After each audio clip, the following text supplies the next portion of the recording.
finish, but I did enjoy how much it adds to the original story, and I did find it to be more fun to play than the previous DLC. Now with that, let's move on to the final DLC, Episode Arden, but before before we talk about the actual DLC Or itself, we have to talk Charles. about I episode live Arden there. Prologue, which is a short animated film that shows us a bit of Arden's backstory. And I mean, it's fine. To be honest, I felt like I knew a lot of what this anime showed us from other forms of media within the series, with even some of these events being shown within the episode Arden DLC itself. So I mostly find this anime kind of unnecessary, and we do see more of characters like Somnus and Gilgamesh here. We do see some of Arden and Era's relationship. We do see Somnus eventually killing Era, and the gods choosing him as the true king, along with Arden being imprisoned on Angel Guard, which is where he's found during the events of episode Arden. I mean, this film is fine for what it is. I mean, obviously this did come out before the DLC, and I didn't watch this until after I played the DLC, which I definitely think played a factor here. But to me, it does still feel like a pretty unnecessary piece of media. And with that, let's move on to the actual DLC, which, as I mentioned before, was not something they initially intended on making. There was initially only going to be those 3 main DLCs, but due to the success of the original fans there, they decided to make a season 2 of DLCs that was going to comprise of 4 episodes. The first of which being episode Arden here, and when playing it, you can clearly tell the difference between this and the previous DLCs. This one feeling much more like its own individual game than just an expansion of what we see in Final Fantasy 15. I think you can tell the amount of work that we put into this DLC, and I think conceptually it is fantastic as it's following the main antagonist and Arden, showing his backstory along with some events that lead up to the main story. The base gameplay is approached in a similar way to previous DLCs, where Arden still moves and fights in similar modes, not just but with his own flair thrown in there, with the most notable of these being his ability to modify his enemies. Though really, I never found this. By the way, I do love how I got the Twitch recap thing today. Well, I guess everyone did, but like the thing that tells you like most watched streamers, and also like who most watched your stream, and like what games you played the most. Number one's Mass Effect, like Mass Effect Legendary Edition, obviously, because I played it twice, all games twice on stream. But number 2 is Judgment, which I find hilarious. Fortunately, he seems to have escaped them. He's gone completely off the grid again. How bad was it for the Yuma?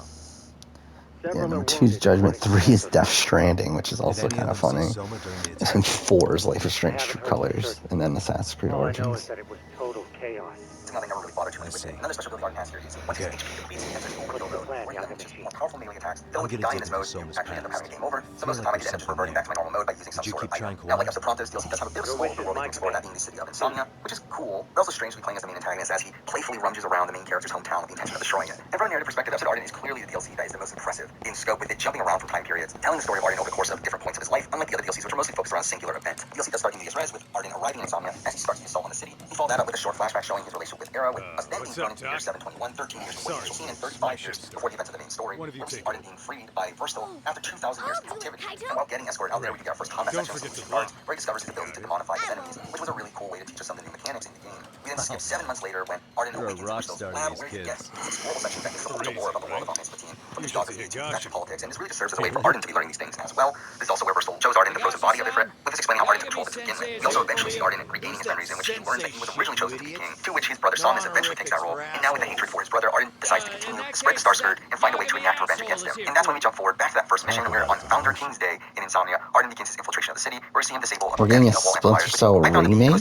section of this DLC. That's what they similar announced? sequence of events over and over and over again, with very similar styles of Why combat didn't sections. they And this do technically this? takes up It's so the chunk fucking of DLC's weird. gameplay, which is why we consider this DLC's biggest downside. But after that section, we do reach the end game with Arden taking on King Regis with the intent of getting him to call on Somnus, who eventually gets summoned through the ring of the Lucy, and we have our final boss battle with his Lucy form. And I did like seeing more of the dynamic between these two, considering how integral it is to Arden's character motivations, but after defeating Somnus, Arden decides to try to kill Regis as well until he is stopped by Bahamut, who commands him to cover the world in darkness and allow himself to be killed by the true king, which we obviously see in the story of the main game. Though here, Arden gets the option of submitting or resisting his fate, but the choice itself doesn't really matter in the DLC here, but this really sets up his motivations for his actions over the course of the main game. It is a nice exploration of Arden's character. I think gameplay-wise, it is my favorite DLC in the world, but I do really respect what they were going for here, especially from a narrative perspective. Sucked it up and hoped they'd be the ones on top someday. But, as you know, the Tojo clan got hit. The internet is full of wonderful, amazing things, and it's always been Google's mission to make accessing that information easier and more useful. Nothing in return.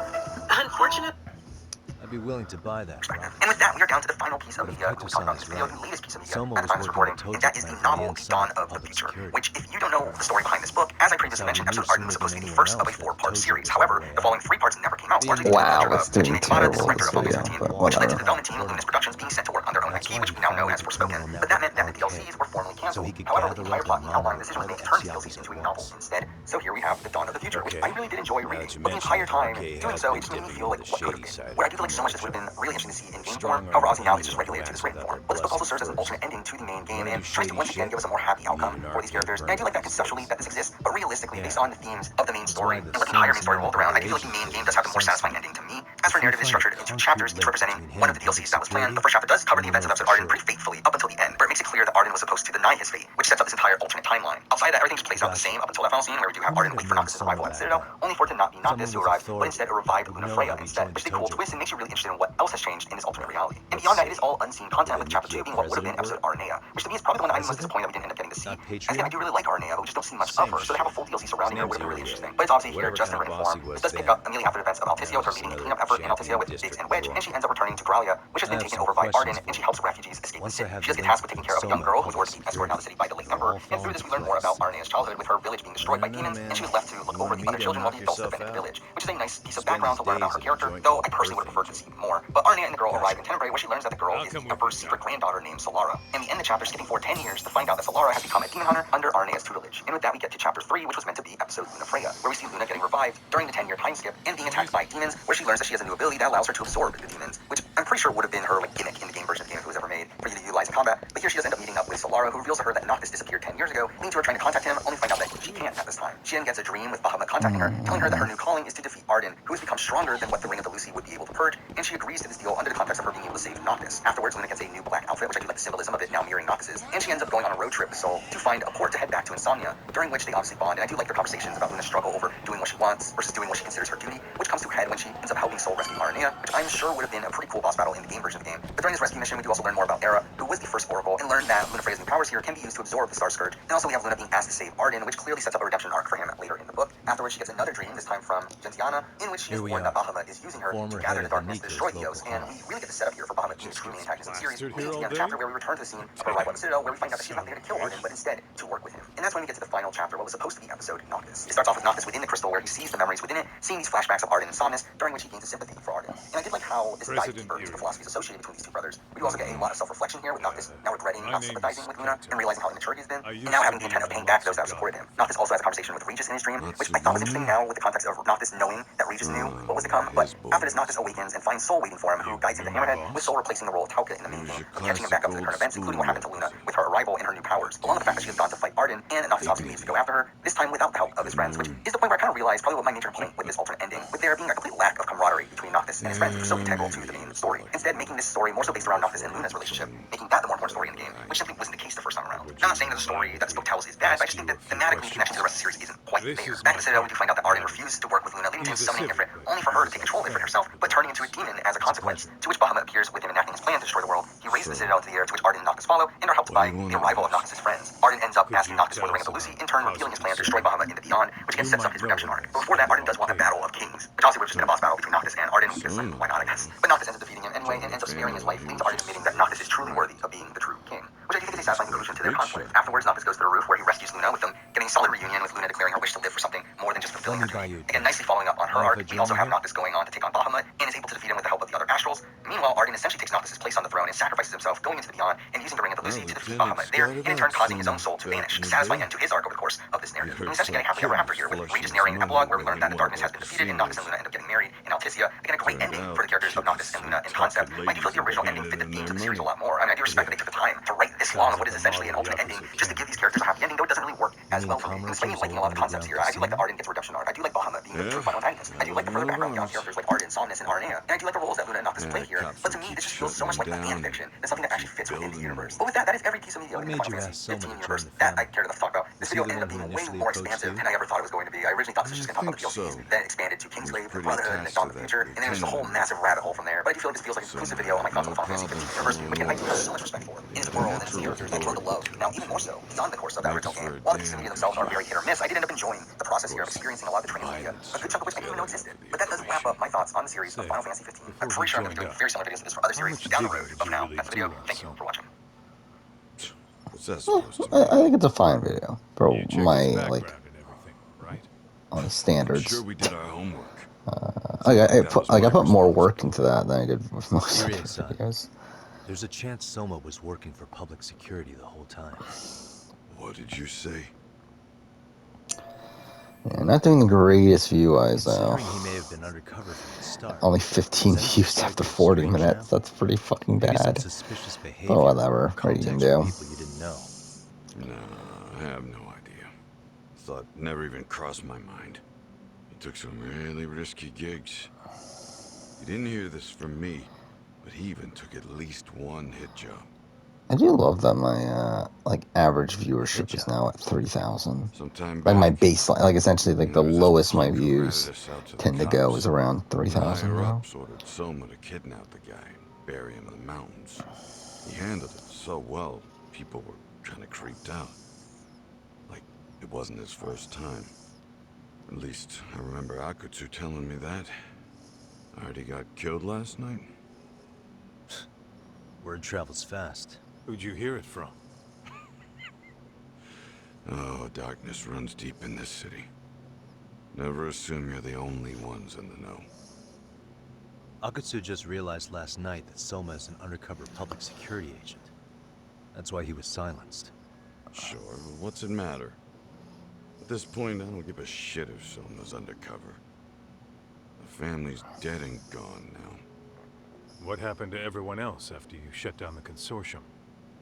Half of them went legit. Some of them went and joined the 6th chairman for his new deal. I guess the rest crawled back underground. The Greener family boys all got invited to RK. So it's none of your concern that your former family is being manipulated by public security? Those guys don't even come to see me during bone season or New Year's. They're just spoiled brats now.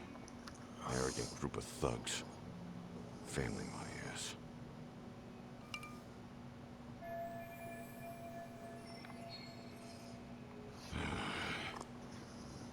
All this talk's making my drink taste like shit.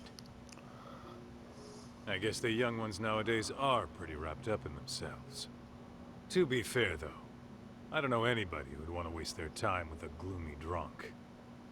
How about we grab a bite together when you sober up?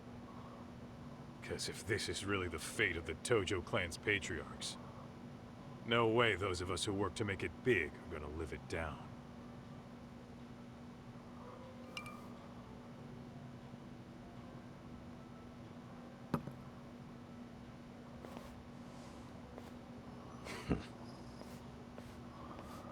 Sorry for that.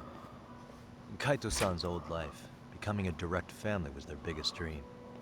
When he looks at you, he sees what Matsugane-san might have been if things had been different. Anyway, thank you very much for your time.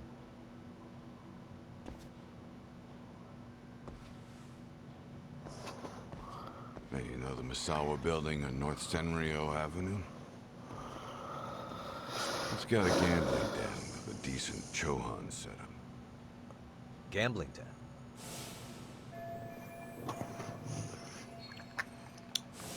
Yeah, I've actually been there before. What about it? It's run by this group originally from Roppongi. Now RK is saying they're owed a piece of the pie. RK really is putting the pressure on the Kamurocho Underground, huh? Yeah, but the Roppongi crew won't pay up. So I hear RK is gonna come down hard on their place tonight. They want to make an example out of them. Put some guys in the hospital. Maybe even the morgue. Wait, are you saying Soma might be there tonight? Who knows? The ones running tonight's show are ex-Tojo. Top dogs of RK showing the newbies how it's done. Who'd you hear this from?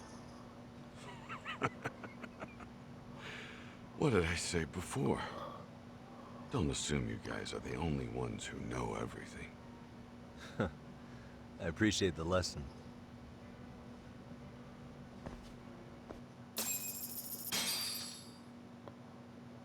What else was there to say, Talk?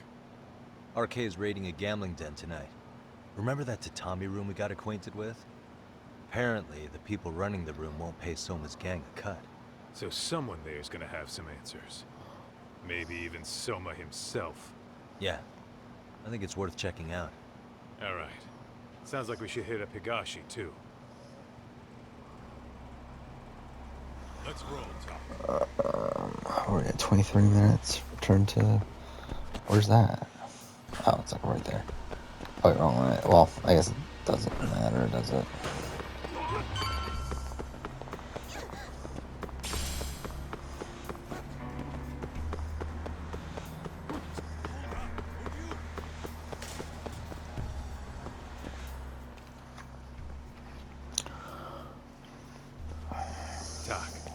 we might be right on time. Yeah.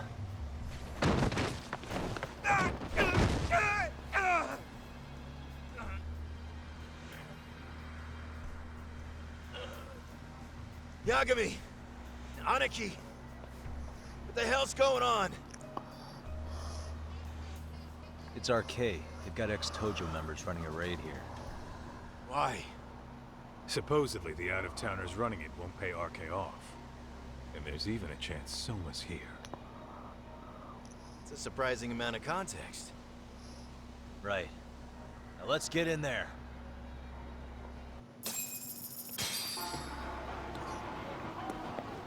Let's roll it.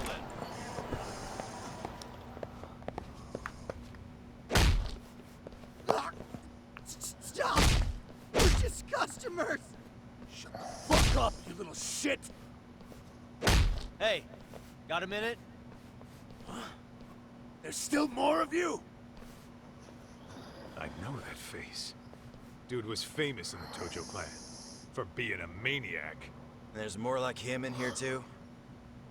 Soma here with you? Tell me where he is. Enough with your mouth!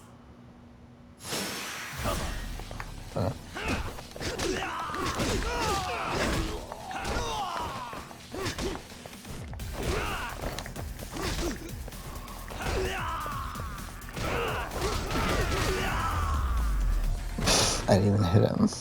Really, Last guys? guy. No telling where Soma or his arcade goons are at. Gotta keep our eyes open. Whoa. Shit. It's not here.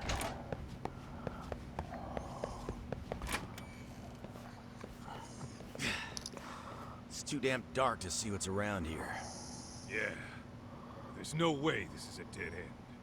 Should be a way to get the lights on, right? Let's start looking.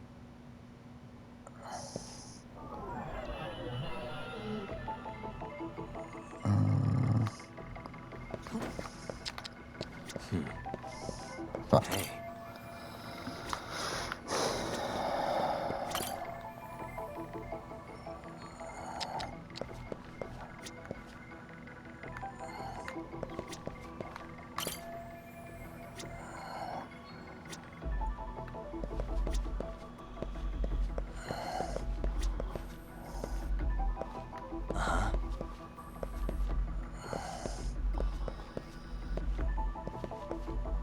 Suspicious. So fucking dumb. That's more like it. Nice and bright.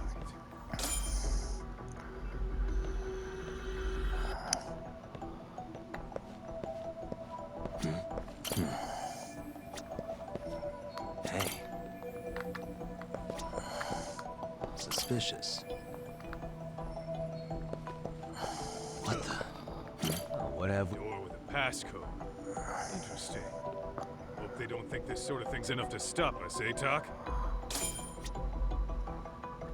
Yo, guessing this is the door we gotta deal Dumb with. fucking investigation. Just gotta figure out the passcode.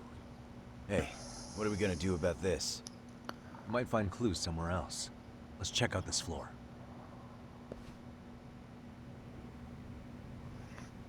Let's roll that. The hell? You're not about to go gung-ho and punch in random numbers, are you? Never know till you try.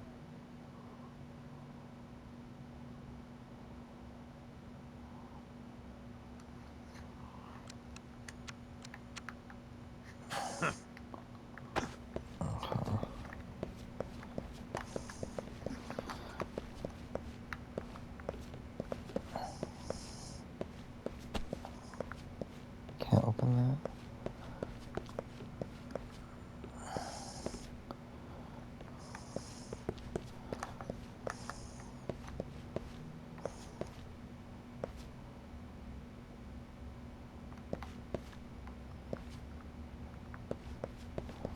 Like, how am I supposed to know?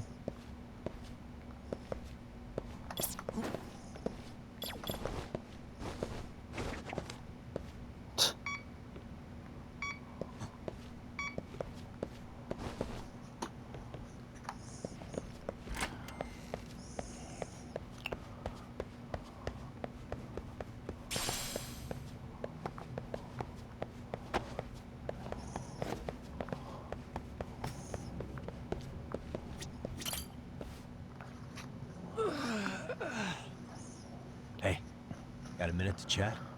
Please just leave me alone. I will, don't worry.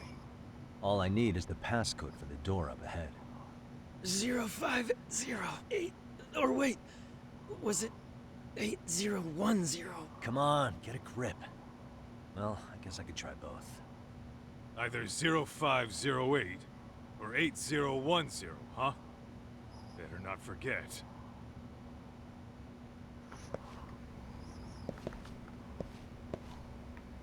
Go. 0108 is what you said, right?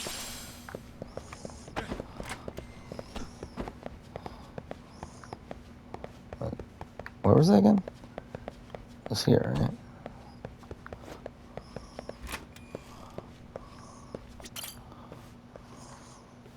Zero 0508 or 8010, right? 0508.